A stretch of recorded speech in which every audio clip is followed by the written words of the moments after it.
Welcome back. We're going to be hearing for the candidates for the representatives from the 8th Legislative District, positions 1 and 2. They are Rick Jansons and Brad Clippert for position 1, and Larry Haler and Steve Simmons for position 2. Unfortunately, Mr. Haler had a previous meeting scheduled in Olympia and cannot be here tonight.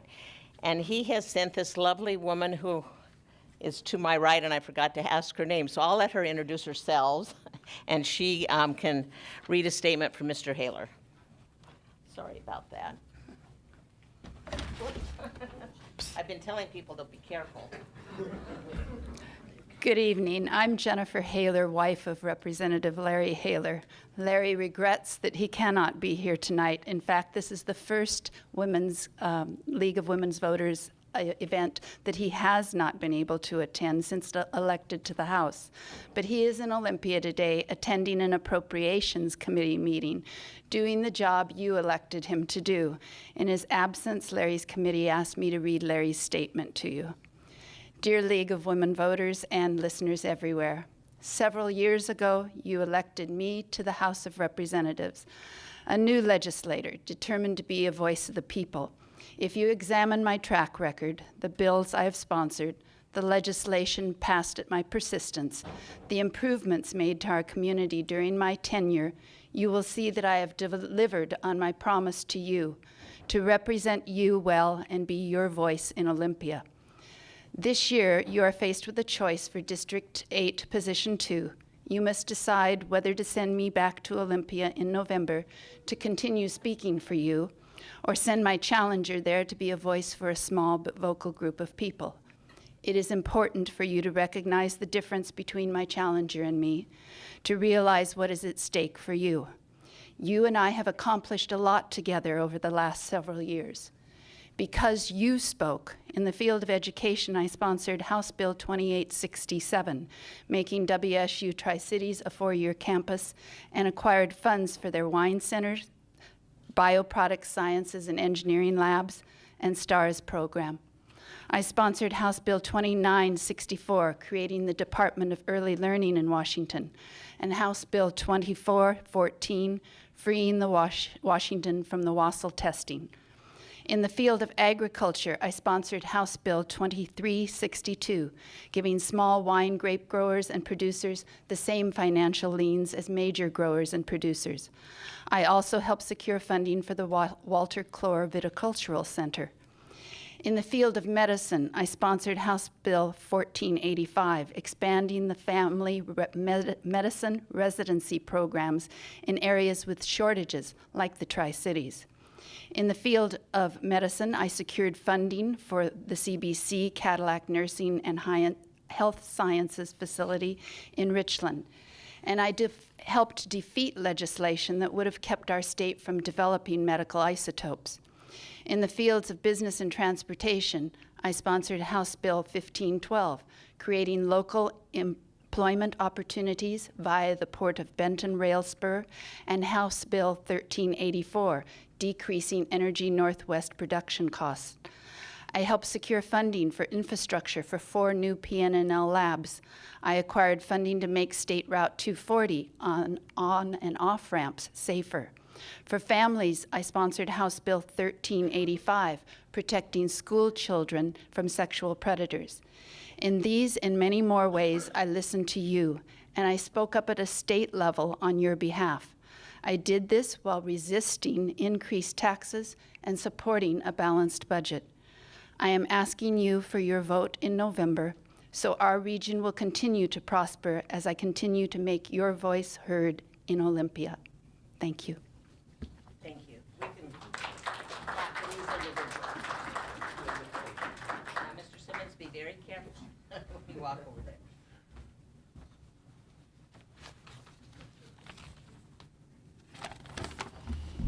Well, I'd like to thank the League for having this forum for us tonight. My name is Steve Simmons. I'm an entrepreneur and an employer. Whether it's full employment of our citizens, adequate tax revenues, or aid for the least fortunate among us, our state and our community depends on economic activity, doing business. And business is great in Seattle. Not so much for a lot of the rest of the state. One of the reasons that I'm running for state legislature is because there are very few legislators that have ever owned or managed a business, much less have any passion for it. My passion is small business, and it's the backbone of our economy. We have an entrepreneur problem. We are not creating enough new companies, and we're pretty rough on the companies that we do have. If we want jobs, we need employers. It's that simple. I want to use my extensive experience as a business owner to take down the barriers in Olympia for job creation, or excuse me, business creation, and I want to let our employers loose to create statewide growth and prosperity. We have a wonderful community. We have great weather, Columbia River, we have great schools, we have a low cost of living, we have a national lab, and we have 4 colleges. We're the 4th largest metropolitan area in the state. I have been active in our community and some of its organizations. I've been an advocate and an activist for 2 decades. I want to continue to make a difference in this community, the community that has been so good to my family and me. I want to work with the other legislators in the 8th District and the legislators from the adjacent districts to work with business leaders and elected leaders to make the Tri-Cities a mecca for entrepreneurism and innovation and business startups. And I want to work hard to get the amenities for our community that we lack so that we can recruit companies and talent and we can keep our own children here. The Tri-Cities could be an even greater place to live, work, and raise a family. And finally, I have the endorsement of the mayors of Kennewick, Richland, and West Richland, 2 county commissioners, the county sheriff, and a variety of other elected officials, both current and past. They share my view that it's time for a change of leadership. My opponent is a 12-year incumbent that has frustrated most of the people that he's supposed to work with. It's a legislator's job to work with the other legislator and the senator in their district to represent and advocate for their district. And that's just not happening. I promise you as my legislator that will be my top priority. It's time for team building and collaboration in Olympia. It's time for change. My name is Steve Simmons, and I would appreciate your vote. Thank you so much. I got off without tripping.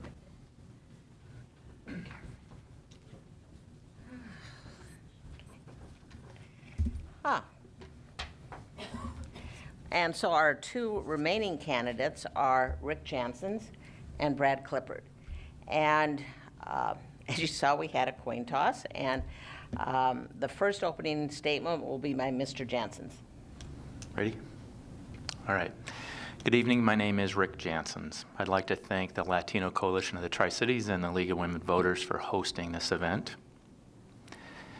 This is a once-in-a-generation time for school reform in Washington State. The Supreme Court has ruled that our state must reform our educational system and do it now in this next biennium. Many of you know about the failings and shortfalls of our schools. Our legislature can and must do better. As a 15-year school board member and father of 5 kids, I have the experience to help lead the legislature in making these reforms. That's one of the reasons school board members, Richland and Kennewick teachers have endorsed me in my campaign, and one of the reasons I'm running for this position. Our state and community face other challenges as well. People are concerned about taxes. People are concerned about jobs and opportunity. People want to be sure we care for the elderly, disabled, and the most vulnerable in our community. People are concerned about Hanford and transportation. I'm sure we'll get to answer questions about these challenges during our time together tonight, and I'm interested to hear what is on your mind and the questions you have. But here's a basic answer, and this is how I've worked over the years in elected office. I listen and I learn and I work with everyone. My record shows that I build consensus and work towards solutions that can be supported by all parties. This ability, the ability to be civil and work together, is something that is missing in our political system. I don't think I have to give any examples of that right now.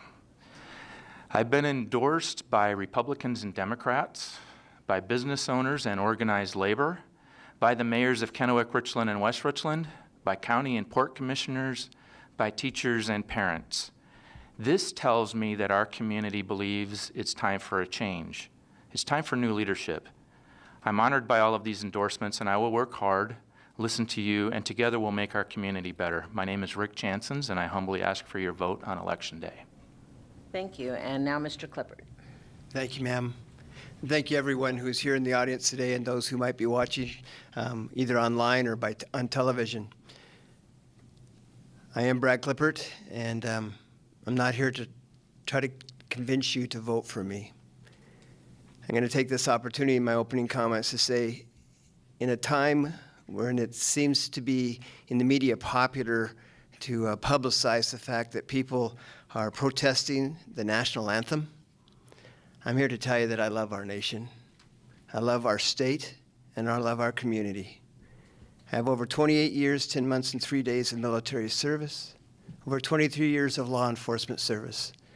And I want to take this opportunity when I'm before this microphone to thank those military personnel, those law enforcement personnel, and our first responders who daily put their lives on the line to protect the freedoms and the liberties that you and I enjoy each and every day. I want to thank our law enforcement officers that I can go to bed tonight and feel relatively safe in my bed because they're out there watching out for me and for you. I want to thank each and every one of the first responders who on a daily basis risk their lives to keep you and I safe. I stand proudly when they play the national anthem, and I salute our flag. I'm proud of what this nation stands for and what we've done in the past, and I'm extremely positive about what we can expect from this nation in the future. We are the greatest nation in the world. I'm very proud to be an American, and I'm very proud to stand and salute our flag, and very proud to stand when the national anthem is played. Ladies and gentlemen, I'm Brad Clippert. It's been my honor to serve you in the legislature. It's been my honor to serve you as a law enforcement officer and a soldier, and I look forward to serving you in the future. God bless each and every one of you, and God bless America. Thank you. We'll get this out of the way right off the bat. We'll give you 90 seconds to tell us how you're going to fund public education. And I'm going to combine even two questions to make it more difficult. The next legislative session is supposed to be one where full funding of education will finally be worked out. How optimistic are you that this will happen? And what do you think is the key to establishing full funding? The question we had for the audience is explain your position on state funding of education versus local levies. So I will let you address, it's such a huge issue, however you want to let people know what you can do in 90 seconds. And we'll begin with you, Mr. Johnson. Okay, 90 seconds. Right now, first, Washington State Constitution is unique in that the paramount duty of the state is to fully fund basic education, provide ample funds, and the state Supreme Court has ruled twice on this, once in 1977 and later in 2012 in the McCleary decision. To fully fund it, whether I'm optimistic or not, that's why I'm running. They haven't done it yet. It's a 2007 lawsuit. It's called the McCleary decision, and we talk about justices, but McCleary is actually two kids named Casey and Kelsey. They were 7 and 13 at the time. One's in college and one is driving. The young one is driving now, and the legislature still hasn't met their constitutional obligation. So I am very optimistic that I will work and will do everything in my power to fully fund basic education. How much time do I have left to tell you how to do it? 30 seconds. 30 seconds. I was the chair of the Washington State School Directors Association Legislative Committee and worked with some folks who became legislators and who, both Democrats and Republicans, served on the K-12 Education Committee. We developed a plan about 10 years ago, and it's called a levy swap. Levy swap right now means that much of basic education, about a quarter of basic education, is funded locally here through our levies. That needs to stop. That's unconstitutional. The Supreme Court said that needs to stop. We need to reduce our reliance on local levies. At the same time, that state needs to take on that obligation and pick up that balance and fully fund education. Thank you, and Mr. Clippert. Thank you, ma'am. For those of you who are watching on television, you may not notice the young lady who's sitting before us who's keeping time. So thank you for keeping us on track and for keeping time for us. The answer is very, very simple. Our budget needs revenue, okay? And the more revenue we have in our state budget, the more things we can pay for, the better we can pay for basic education. So what do we need to do? We need to increase revenue. Now, there's two ways you can do that. You can either tax people more, or you can make people more prosperous. Businesses and people in Washington State more prosperous. When businesses and people in Washington State are more prosperous, guess what? They're going to buy more things. What are the majority of our taxes that go into our general budget come from? They come from sales tax, ladies and gentlemen. When businesses and people in Washington State prosper, they buy more goods and services. When they buy more goods and services, we have more revenue coming into the state coffers. Now, when people prosper and businesses and people make more money and pay more money into our revenue system so we can pay for a better education for our students, who loses in that model? Who loses in that model? No one loses in that model.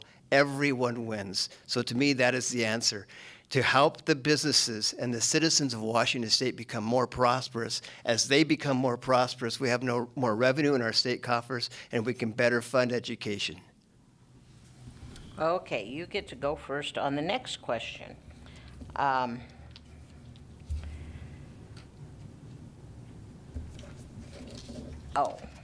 State parks have been struggling with limited funding over the last several years. I've been told most people opt out of the $5 donation when licensing their cars, and the Discover Pass is not a popular item. Do you think our state parks deserve more funding, or are they a luxury we cannot afford anymore? Our state parks definitely deserve more funding. I love our state parks. Guess we could check the record, but I tell my wife, and because my wife generally pays for our tabs, say yes, we'd like to pay the additional $5 that goes towards our state parks. I love our state parks. Would love to see our state parks get more funding, and so I support the $5 that goes to our state parks when you renew your tabs each year, and we'll do everything I can to continue to argue for the state parks. And just want to let you know that in the legislature, this is definitely a bipartisan subject. Both sides of the aisle argue strongly in support of our state parks. We love our state parks. We want to see them continue to be successful because there are tons of people who love to use our state parks each year. Okay, so you'd encourage people to pay that $5?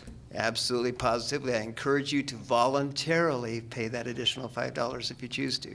Okay. Mr. Janssens. First time for this question. This is good. We also pay the extra $5, and we use the state parks, and I think it's also a priority for the state. Needs to be worked into the budget like everything else. I'd like to use, I haven't hit my 90 seconds, the second half of the funding McCleary decision. The growth in the economy is not going to fully fund basic education the way the Supreme Court has ruled. The second half of that question, besides the levy swap, is new revenue. And what I've been reading and what I've learned is that there are about 900 specific tax loopholes in this state that if closed, if all of them were closed, it would generate another $6.5 billion a year, which is way more than what we need to fully fund basic education. And I think we need to take a hard look at those tax loopholes as well in this next legislative session, not make excuses and fully fund basic education and meet the oath of office that legislators take. Okay, thank you. This next question, we'll begin with you, Mr. Janssens, is related to one we discussed last time about poor people and paying fines that they might owe. Are you willing to promote the passage of legislation that requires an assessment of monetary sanctions at the time of sentencing based on policies of clear, well-defined standards on the ability to pay that addresses hardship, indigent, and willful, and eliminates the 12% interest rate and $100 annual collection fee on unpaid legal financial obligations.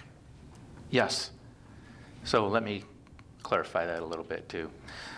One of the things that we heard the judges speak earlier, if you weren't here, speak about was the inequity in our judicial system based on the amount of money you have. Can you hire a good attorney or not? Do you have adequate representation or not? And the fines are disproportionate and harder on lower income people.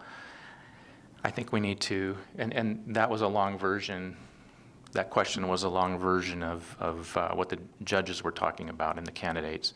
I think we also need to go further as our community and as our state. We've talked about mental health courts, and that is a great step in the right direction. We also need to continue with the drug courts, the drug offender sentencing alternative, the DOSA.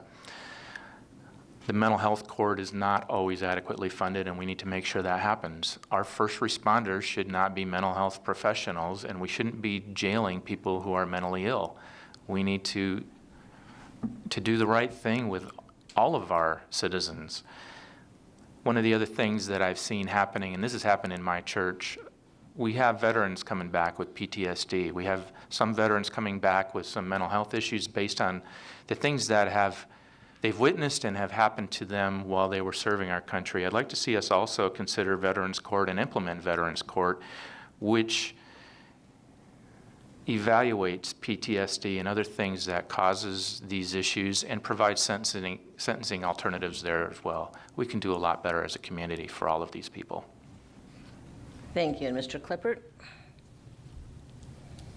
I think I remember the question, and I'm going to do my best to answer it. This same question came up earlier when we were talking to the judges, or a similar one. You know what I've heard everybody talk about tonight? The offenders. You know what I've heard no one talk about tonight? The victims. As a law enforcement officer for over 23 years, I have seen what these offenders do to victims. I've talked to a woman who's had her house burglarized, and someone go through the drawers of her house, in her bedroom, and how horrified they are and how they can hardly sleep after that for weeks, maybe months at a time, to know that someone has been in their bedroom, in their house, and that's a burglary. That's only a burglary. What about the woman who came before the judiciary who has simply walked into her apartment and was beaten with a pipe over the head and had her arm broken? What about her? What about the children who are molested and raped?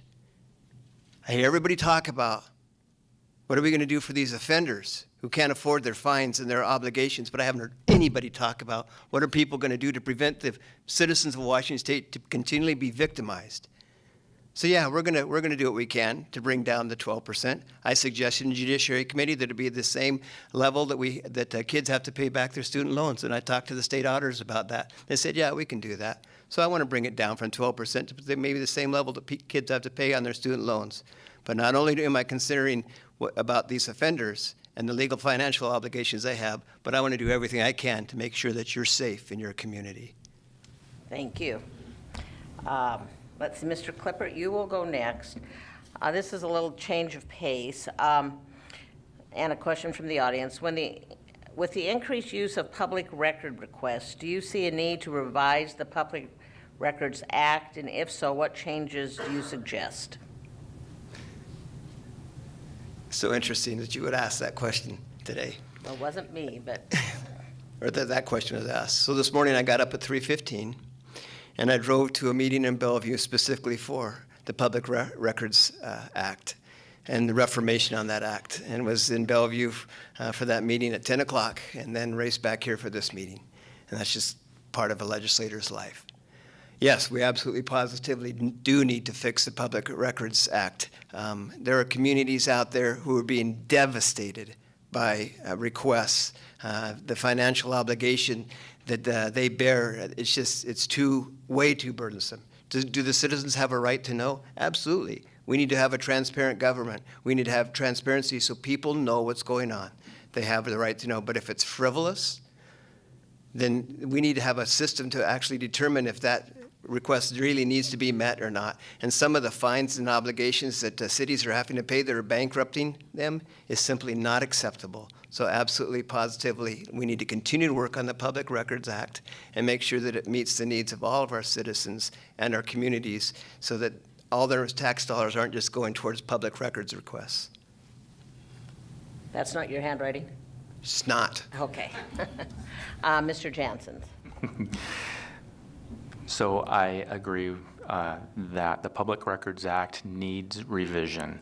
I have testified on this in Olympia because it directly impacts the Richland School District where I serve as president, and we have spent thousands of dollars complying with frivolous Public Record Act's requests. That said, we also comply with the Public Record Act's requests that are necessary, and we should be doing that. We need more open government. The process for moving forward on this, though, I think needs to be worked with the press. I believe in a free and open press. I believe that we need more accountability and more transparency. We just need to put some safeguards in place to prevent the frivolous or, in some cases, downright hostile use of the Public Records Act. One of the things I'd like to talk to the legislature about is they have exempted themselves from facets and provisions of the Public Records Act. Their email is not subject to Public Record Act requests. As a school board member, all of mine, including my phone text messages and things like that, are subject to Public Records Act requests. And I'd like to see that move to the legislature as well. If it's good enough for school board members and city council members, it should be good enough for the legislature. And I'd like to know what goes on sometimes and with some of those deals. So I think we need to expand it in that way as well. Thank you. And you'll have to be the challenger. This is also a question from the audience. If you voted on the fuel tax bill, please defend your vote, explain whether you voted for it or against it, and its relationship to transportation funding in the 8th District and the projects that have been approved. For challengers, would you comment on how you would have voted?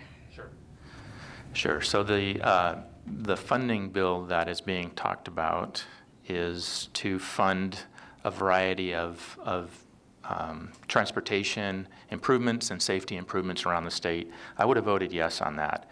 I would have voted yes on that because I believe that's an investment in our community and in our state. We had a bridge collapse north of Marysville a few years ago on I-5. Probably a lot of you remember that. I believe that the number right now is about 60% of the bridges in Washington state have some kind of safety deficiency associated with them. I have kids. Hopefully I'll have grandkids soon, and I would like them to drive on safe roads. And part of being in a community means you pay for the stuff that you want. There's no such thing as a free lunch. If we want good roads, if we want good bridges, we should pay for them. So I would have voted for that, and I think it's important to do so. Thank you. And Mr. Clippert. Thank you, ma'am. I voted no on the revenue tax package, transportation tax package. The main reason why was because when Representative Haler, Senator Brown, and I were on a telephone town hall with our constituents, when we asked them how they would have us vote, 85% of them, 85% of our constituents said vote no. So that weighed very heavy on my mind. And the other reason why I voted no is, ladies and gentlemen, there's more ways than one to raise revenue for transportation. How about if we spend your transportation dollars wisely? Do you know that in Washington State you have 7,000 miles of state highway, and we're spending $2.4 billion of your transportation tax dollars on 1.7 miles called the Deep Bore Tunnel, which is a disaster, which I voted against and argued against because that's not wise spending of your tax dollars. That $2.4 billion could be spread across the state much more judicially and fairly. So there's more than one way to raise revenue, and the number one way is to spend your tax dollars wisely, not ask you to give more and more and more.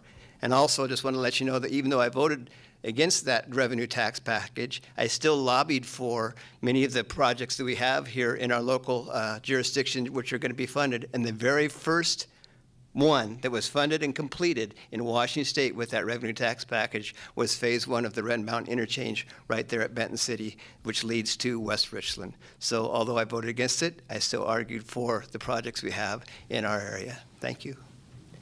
Thank you. And we have time for one more question, and we'll begin with you. Washington State is not in compliance with the 2005 federal law Real ID that requires state driver's licenses and ID cards to have security enhancements and be issued to people who can prove that they are legally in the United States. The Secretary of State has proposed legislation to correct this as a way to ensure that non-citizens are not registering to vote. The legislation, or what legislation would you support in the next session to address this issue? Wow. Can you narrow that down just a little bit? Well, I know our state still is not in compliance with the driver's license that will be required to fly on commercial flights. And they seem to keep putting that off. And there was an example given of a person who illegally registered to vote that was not a citizen. So I guess if you want to address any part of that issue, I know there's not a lot of time, so you can pick. It's a huge subject. Sorry, I'll wait. Number one thing is, if you need to be a legal resident to vote in Washington State, okay? You need to meet the minimum requirements to be a registered voter in Washington State, so I support that. And I personally support that you must present a valid Washington State driver's license, giving your name and address and where you live to become to vote in Washington State. So that's what I support, and hopefully that answers the question. Sort of, yeah. It's a complex issue, I know. Mr. Janssens? I think we should comply with the federal law. I think we should implement the security enhancements to the driver's licenses. And to me, security is important. Okay.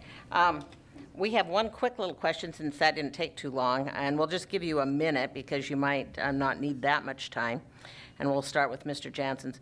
What, if any, government service is worth increasing any tax rates in it? Is education, transportation, public safety, et cetera?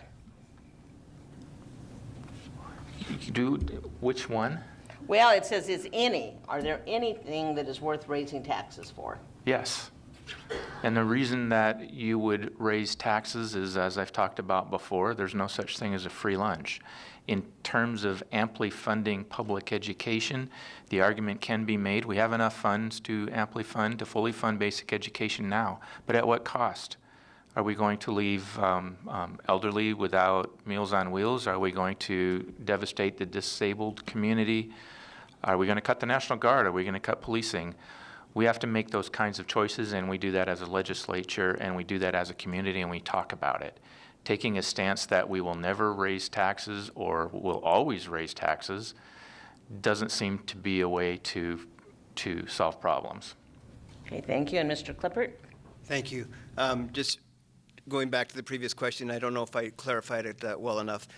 Also, to get a driver's license in Washington State, I think you need to be able to prove that you are, in fact, a legal resident of this state and a legal resident of this nation. So, and then after you've done that, then you need to present that driver's license or proving your residency before you're able to vote. Is there anything worth raising taxes for? I suppose there might be. That's such a broad question, but I don't see myself voting for such a thing, because there's so many other ways to increase revenue in Washington State than asking you to continue to take more money out of your pocket and give it to your government. If I don't know if the television cameras can see everybody in here, I would ask, if they did, I'd ask you all, how many of you totally and completely trust your government with your money in this audience? How many of you want to give more of your money to your government because you trust them so much to spend your money wisely? You know, and so for those who are watching, nobody raised their hands.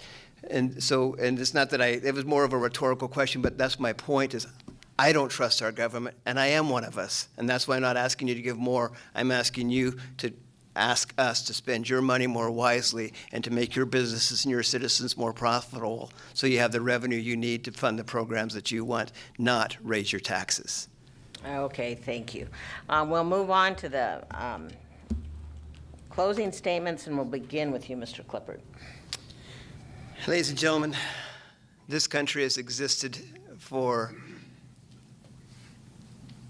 several decades now, not decades, centuries. Our founding fathers fought for this nation. They won our freedom, they won our liberty, and they worked very, very hard to write for us and establish for us a Constitution in the United States that we can stand on, that we can believe in. And when they didn't think it was perfect, they amended it to even protect you, the citizens of the United States of America, more and more. As a legislator, I took an oath to uphold the Constitution of the United States and the Constitution of Washington State, and to follow the laws therein. As a military leader and as a law enforcement officer, I've taken an oath to defend the Constitution, and I do so. And so I think, ladies and gentlemen, we have a great nation with a great Constitution. I stand behind that, and I will use that as my guide as your legislator in the future to protect you and your rights. Okay, and finally, Mr. Janssens. So I too am a veteran and took the same oath to uphold the Constitution of the United States. And when I became a school board member, took an oath to uphold both the Constitution of the United States and the Constitution of Washington State. Washington State, again, is unique in that it talks about amply funding basic education, which the legislature hasn't gotten around to doing yet. It's critical for our children to have quality schools. I support strong, locally controlled schools. Families and teachers know what's best for children, and the legislature needs to bring decision-making for kids back to families. I'll work to provide more options for students and reduce state-mandated tests and burdensome regulations. I'm committed to budgeting tax dollars wisely and stopping unchecked government growth. The Tri-City Herald recently endorsed me and said, quote, Janssens has a solid grasp of wider priorities facing our state, and that he would put his energies toward issues that matter most in our region, unquote. They endorsed me. I will listen to you and work for you in Olympia. If you care about 21st century schools, responsible spending, and smart government, I respectfully ask for your support and your vote on Election Day. Help me fight for our kids. Thank you. Thank you. And I thank both of these candidates. I know it's been a busy season for everybody. Okay, we have one more race, and I know it's getting late, and I hope most of you can